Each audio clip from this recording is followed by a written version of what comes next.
ug dinhi ning atong tulumanon. Inyong masayran ang kamaturan. Kay sa kamaturan.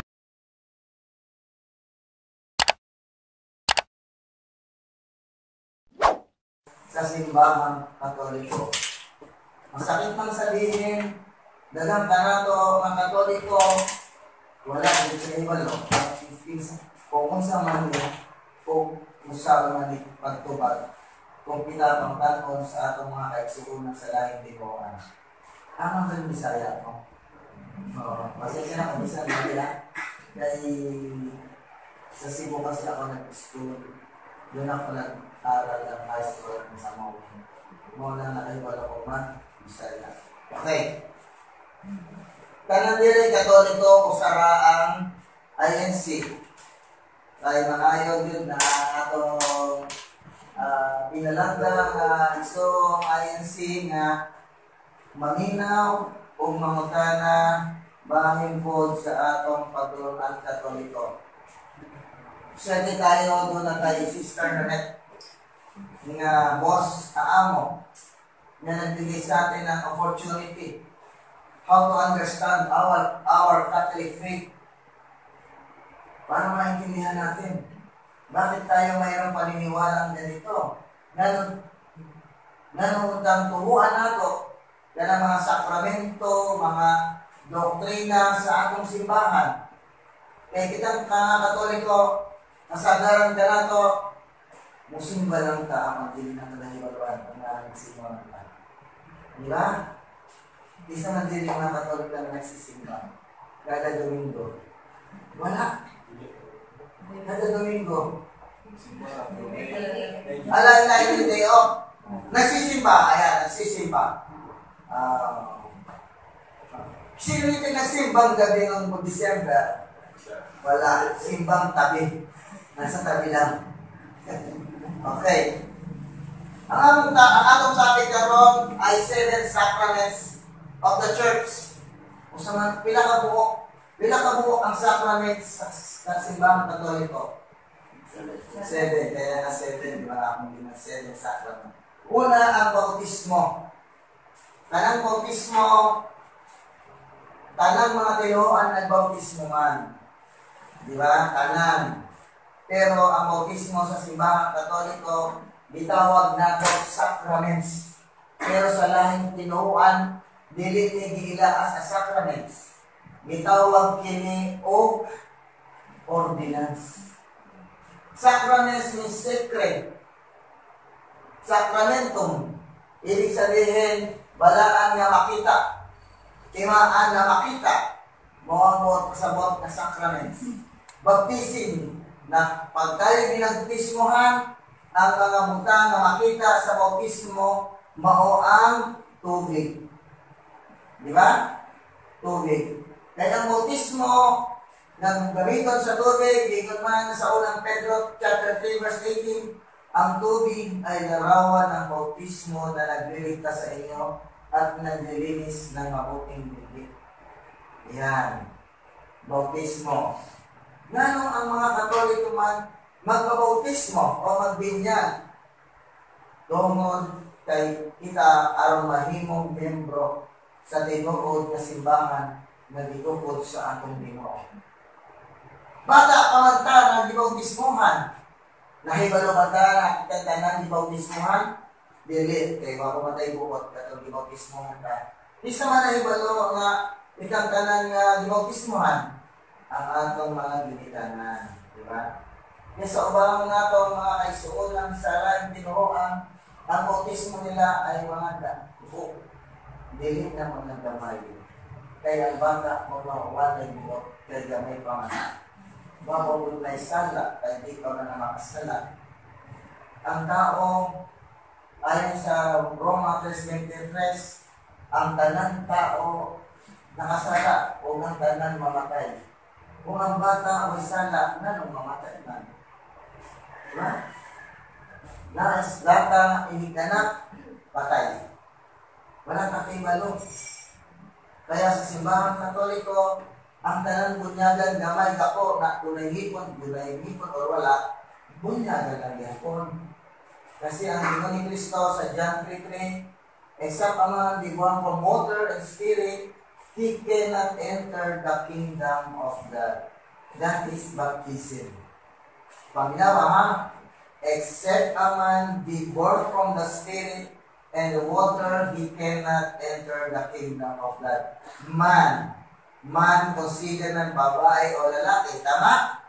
Man, gamay, dako, lolo, lola, tao. Maliban na lang ang tao ipanganak na sa tubig sa Espiritu, hindi makakapasok sa kaharian ng Diyos. Kinakailangan lahat. Wala magingon ang Ginoo o si Kristo nga dako ra ang bautismuhan ay atin ang bata. Wala'y mabasa na. Ang yan sugo sa Mateo 28:19-20, panlawa ka mo sa pibuok kalibutan o bautismuhan ninyo silang tanan. Tanan. General. Bata, maganda, lolo, lola, tanan. Kay bautismuhan silang tanan. Muna ang Katoliko magbunyag o bata. No. Tungkol kay ang bata, maong akong ibunyagan aron maka-apil sa gingharian sa Diyos. Amen? Mamaya pangutana ha? Ang pangutana diri way bayad. Ayaw kaulang ang pangutana. Okay, isa ko sa pangutana ha, na wala sa atong tema, nga naghatag sa inyong confused, bahay sa inyong madunggan, sa laing natong mga kaisuunan sa tilo, lahing tinuan, atong tumabor pinaan sa Biblia.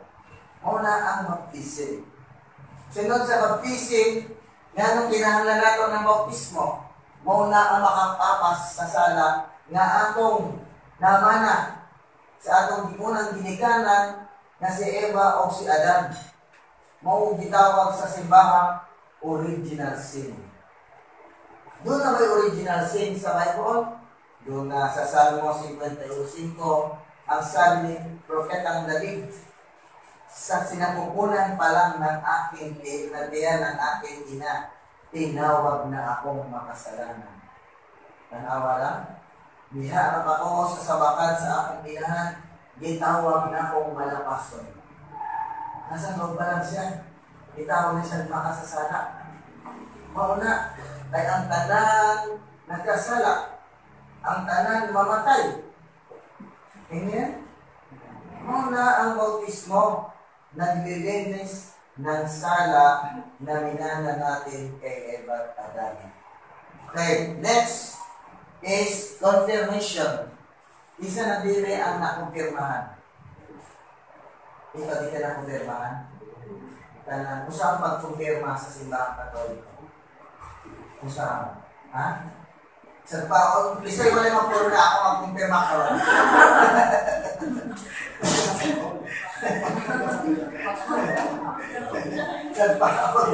Okay. Ang confirmation, ang pagpandong sa kamot. Kaya si sister, anak, man. Pagpandong sa kamot, inaagi po sa pag-inani. Yan na nag-anak. Hindi naman.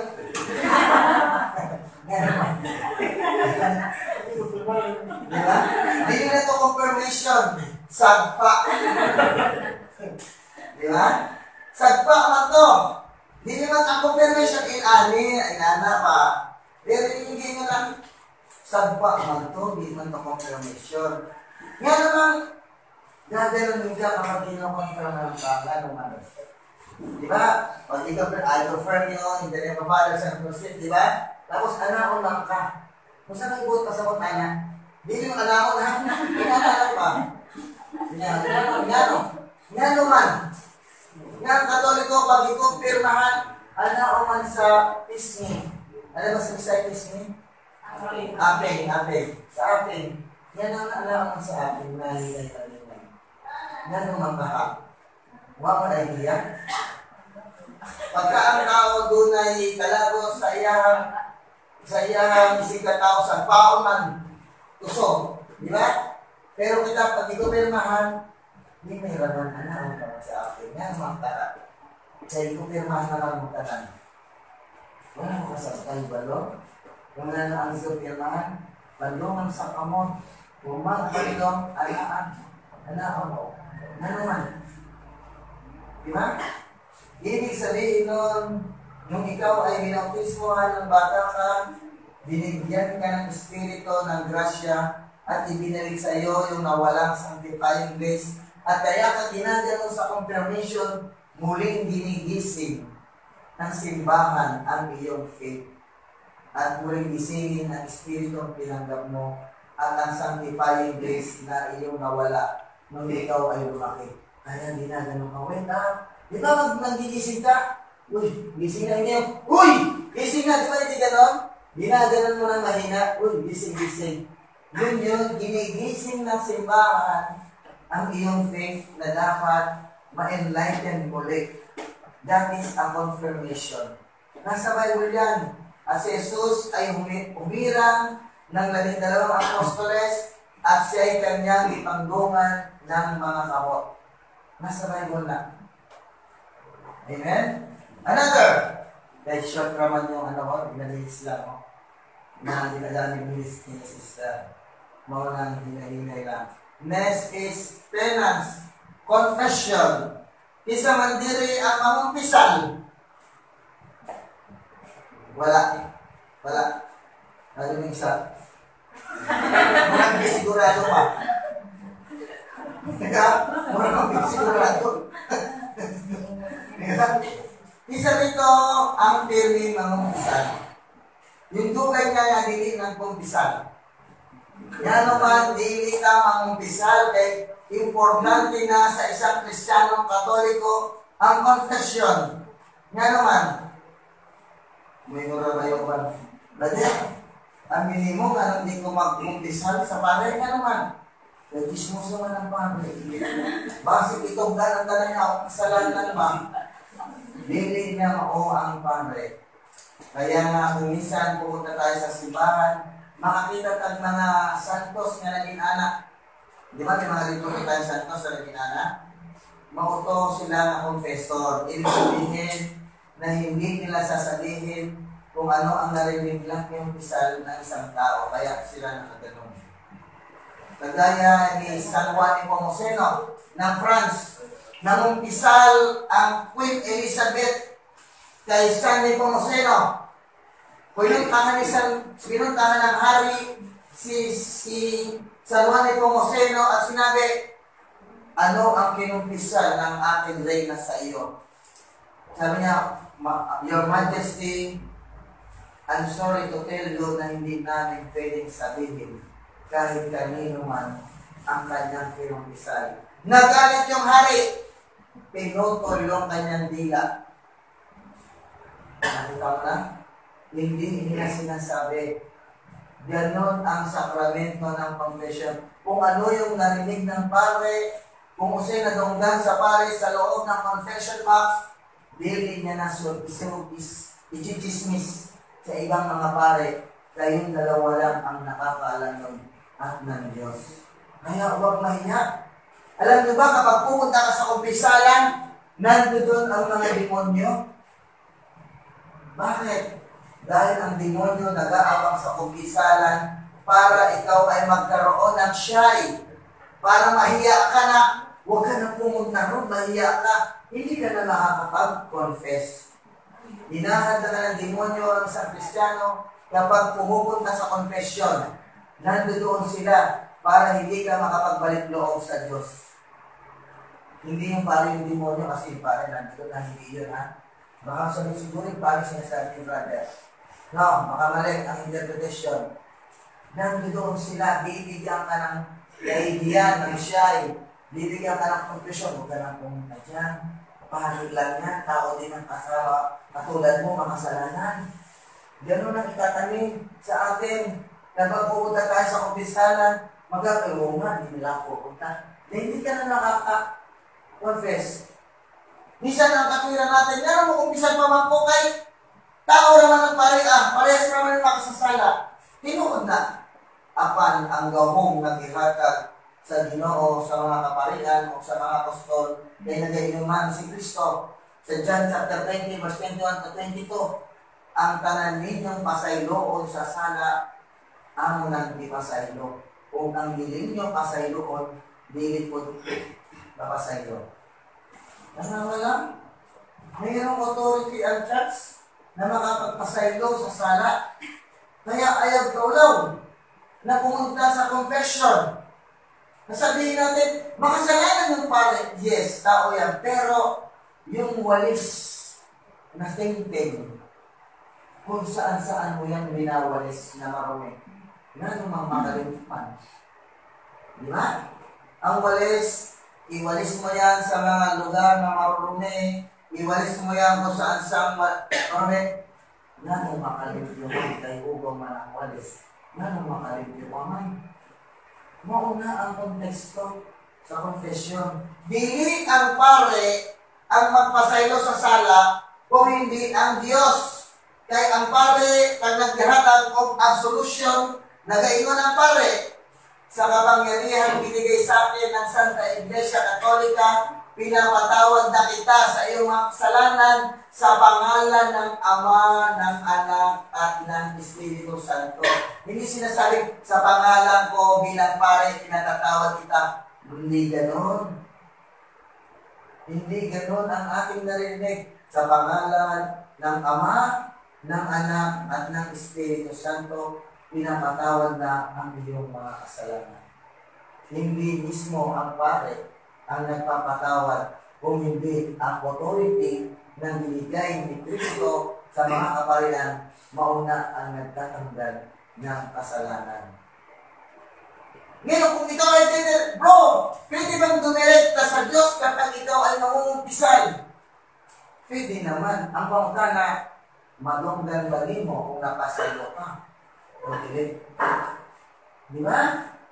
Paano mo malalaman? Maririnig mo ba yung tingog sa Ginoo nga, anak, ipasaylo na kita. Sige, uli na. Wala. Pero pag pumunta tayo sa confession box, doon natin marinig. Dahil ang mga pare natin, persona in Christi. Sila ang mga ambassador ni Kristo. Ug inyo nang nabati ang mga kamatuoran dinhi ning atong tulumanon. Kay sabay kamatuoran. Ako lang hinaot nga daghang kamog nakatunan. Daghang salamat.